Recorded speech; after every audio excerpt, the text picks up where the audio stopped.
La date d'ouverture de la déclaration de revenus est connue.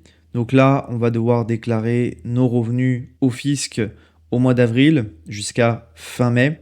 Et c'est les revenus de l'année 2024 qu'on va déclarer en 2025. Ok? Donc là, les dates d'ouverture de la déclaration, c'est officiel. Vous pourrez déclarer vos revenus sur le site impôts.gouv à partir du 10 avril 2025. Ok? La date d'ouverture de la campagne déclarative est fixée au jeudi 10 avril. Pour le reste, il faudra attendre cette date pour plus de détails. Bien évidemment, on ne peut pas savoir les formulaires, comment va se passer la déclaration, tant qu'on n'a pas vu sur impôts.gouv les différents formulaires qui sont ouverts et proposés par le fisc. Donc pour l'instant, je ne peux pas parler des cases, je ne peux pas vous dire il faut remplir tel ou tel revenu dans telle case, parce que pour l'instant, on n'a pas accès à la déclaration de revenus. On le saura à partir du 10 avril. Les dates limites pour effectuer vos démarches ne sont pas encore fixées. Donc c'est pareil, ça, les dates limites en général, c'est fin mai, début juin. Je pense que ce sera la même chose, mais il y a toujours des délais à rallonge. Notamment, c'est des problèmes techniques. Ils peuvent rallonger les délais pour pouvoir déclarer ses revenus.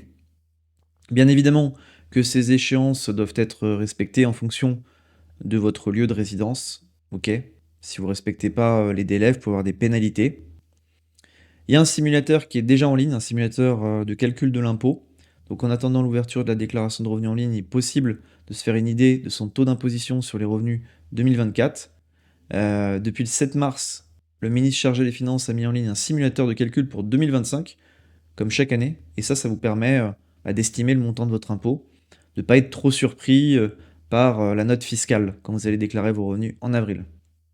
A noter que les informations obtenues à l'issue de la simulation sont données à titre indicatif et peuvent tout à fait évoluer selon la situation lors de la déclaration de revenus. Voilà, c'est un simulateur, hein, ça va vous donner une estimation, c'est pas le montant de votre impôt final.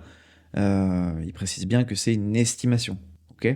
Donc prenez pas non plus pour argent comptant tout ce que dit le simulateur, ça peut vous donner une idée, une tendance, mais ce ne sera pas le montant exact. Il y a plusieurs changements au niveau de l'impôt cette année. Alors déjà le barème de l'IR, il est comme tous les ans revalorisé. C'est pas une bonne nouvelle, hein. C'est quelque chose qui est normal. Le barème de l'impôt est revalorisé en fonction de l'inflation. Donc là, c'est plus 1,8%. On se base sur le niveau moyen d'inflation hors tabac. Autre point, de nouvelles associations deviennent éligibles à la réduction d'impôt sur les dons aux organismes venant en aide aux personnes, notamment celles qui accompagnent les victimes de violences domestiques, les violences conjugales. La disposition existante depuis 2022 qui fait que les pourboires versés pour le service sont exonérés de cotisations et de contributions sociales, ainsi que d'impôts, est prolongée.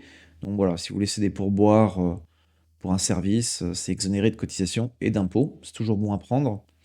Et il y a certaines mesures de déduction, d'exonération en faveur du secteur agricole ou en lien avec la rénovation énergétique. On pourrait rentrer en détail sur ces mesures-là, mais il n'y a pas beaucoup de changements cette année au niveau fiscal. C'est plus au niveau de la fiscalité immobilière, au niveau de la location meublée. Sûrement que je ferai une vidéo spécifique à ce sujet-là. Il y a quelques changements, notamment au niveau du calcul de la plus-value sur les meublés. Il y a également un changement au niveau des taux d'abattement, au niveau des seuils, au niveau du LMNP. Donc voilà, c'est plus au niveau de la fiscalité immobilière qu'il y a des changements. Après, pour les particuliers qui n'ont pas d'immobilier, pas d'investissement, il n'y a pas beaucoup de changements. Gardez en tête cette date du 10 avril, ouverture de la déclaration de revenus. Vous inquiétez pas, vous pouvez faire votre déclaration jusqu'à fin mai, début juin.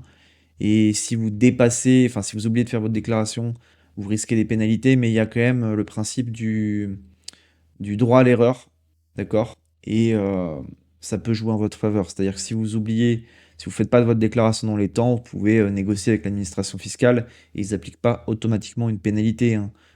Si vous oubliez que c'est dans un délai raisonnable, ils n'appliqueront pas de pénalité.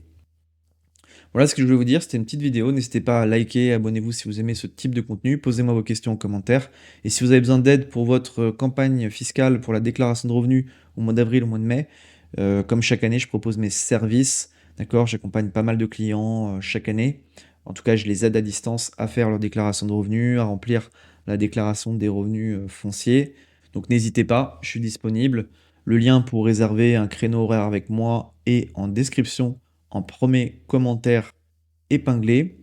On fait ça soit au téléphone, soit via une visioconférence, Google Meet, Zoom, Skype, comme vous voulez, WhatsApp. Et ça se fait très très bien à distance. Ça vous évite de faire des erreurs sur votre déclaration. Vous gagnez du temps, vous gagnez de l'argent parce qu'en cas d'erreur également, vous pouvez avoir des pénalités. Donc n'hésitez pas à faire appel à mes services. Le lien est en description, premier commentaire. Je vous souhaite une belle journée.